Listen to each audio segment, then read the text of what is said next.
O Fluminense é campeão carioca de 2022. Com um bom trabalho de Abel ao longo desse início de temporada e vários destaques individuais, o tricolor encerrou um jejum de 10 anos sem levantar um troféu e, diante do seu maior rival, no Maracanã lotado, voltou a erguer o título estadual. No vídeo de hoje a gente vai falar um pouco mais sobre o trabalho de Paulo Henrique Ganso nessa grande decisão. O camisa 10 voltou a ser titular do Fluminense e foi um fator importante nessa conquista do tricolor carioca. Fala galera, tudo certo? Estou chegando para mais um vídeo aqui no canal do Taticamente Falando. Hoje a gente bate um papo sobre o título do Fluminense, com um olhar para os movimentos do Paulo Henrique Ganso em campo, analisando um pouco mais da dinâmica e do impacto do camisa 10 na equipe escalada por Abel Braga. No campinho que a gente já está vendo aí são as disposições iniciais das equipes, né?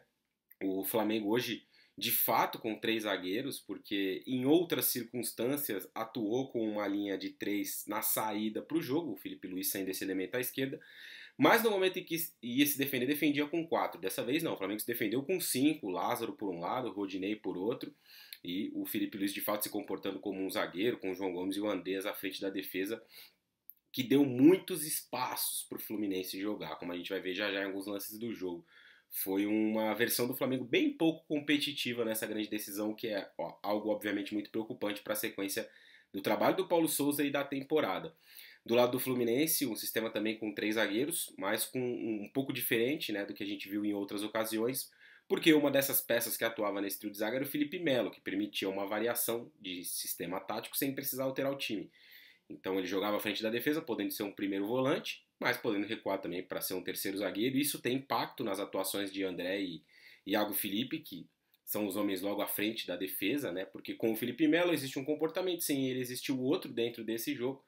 Nas alas o Calegari e o Cris Silva, com o Ganso como esse 10, né, um enganche, como dizem os argentinos, que é o camisa 10 que joga atrás de 2 atacantes, áreas com um pouco mais de mobilidade pelo lado, e o Cano também se mexendo bastante, mas sendo um pouco mais o centroavante do Fluminense nessa grande decisão de campeonato carioca.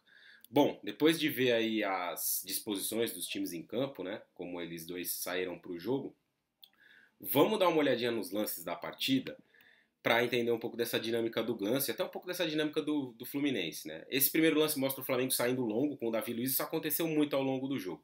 E aí o Ganso na sua dinâmica de movimentação, né? Ele se mexeu muito pelo setor de meio campo e sempre encontrando passes à frente, encontrando passes entre as linhas, encontrando passes nas costas dos volantes. Nesse caso, João Gomes e André se adiantam.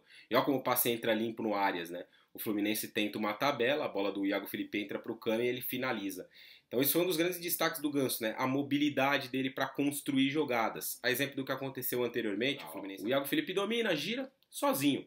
Vai conseguir um passe entre as linhas de marcação.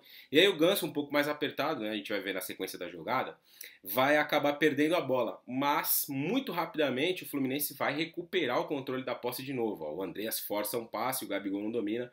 E o Manuel muito próximo, né? A linha de defesa encaixando a todo momento. E, de novo, muito espaço para o Cris Silva pelo lado esquerdo.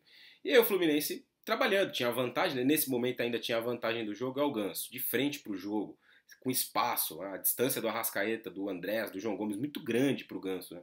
E ele com espaço, né? O Ganso é um jogador diferenciado, teve questões físicas, que todo mundo sabe, mas com muito espaço para pensar, ele é alguém que pode ser determinante, e foi o jogador que ditou o ritmo do Fluminense ao longo de todo o confronto, nessa troca de passes, nessa visualização do jogo, na mobilidade também, ó.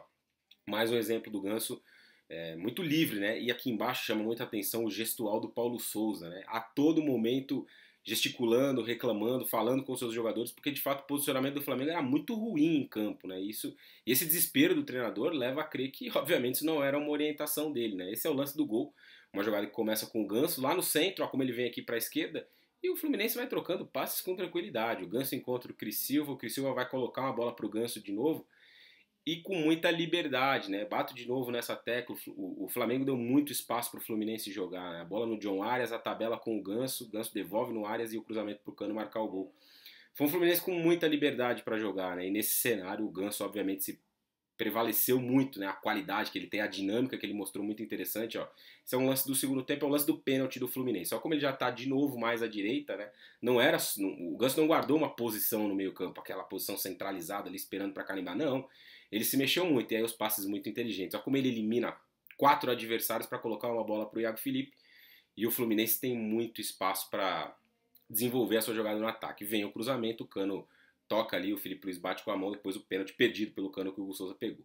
Esses dois lances são exemplos que eu citei do trabalho do Ganso sem bola. Ó. Como nesse lance ele acaba errando um passe, mas ele não põe a mão na cintura, ele retorna e ele vai lá recuperar a bola contra o Bruno Henrique, um jogador mais rápido que ele, um jogador com a dinâmica que é importante para o Flamengo. O Ganso foi lá e recuperou. Nesse lance de novo, acabou fazendo um passe que não foi muito bom, errou, vai atrás recuperar, vai lá interceptar o passe do Rodinei, recuperar e sair jogando para o Fluminense, colocou a bola para o Cano acabou sofrendo a falta na sequência desse lance. Alguns desses exemplos mostram, então, muito claramente o trabalho do Ganso nesse jogo, né? Na dinâmica de movimentação dele, preenchendo vários setores do meio campo, trabalhando em 2 toques, em 1 toque, fazendo o time andar para frente, né? Sem parar o jogo, sem fazer a equipe perder velocidade nas suas saídas, perder dinâmica. Então foi uma atuação de fato das melhores aí do Ganso nos últimos anos, a melhor talvez nos últimos anos. Um Ganso que lembrou, obviamente, aquele jogador que chamou muita atenção do Brasil inteiro há anos atrás quando surgiu no Santos. É uma dinâmica difícil de recuperar, né? São muitos anos se passaram, as questões físicas também agravaram, mas o Ganso hoje mostrou uma versão muito interessante que foi fundamental para construir esse título do Fluminense. Ele participa da maioria das jogadas ofensivas, cria o lance do gol do empate, ainda ajuda a criar o lance do pênalti. Enfim, foi alguém fundamental com a bola nos pés, na dinâmica, como eu disse, mas também sem a bola, ajudando na marcação, preenchendo espaço, combatendo, enfim.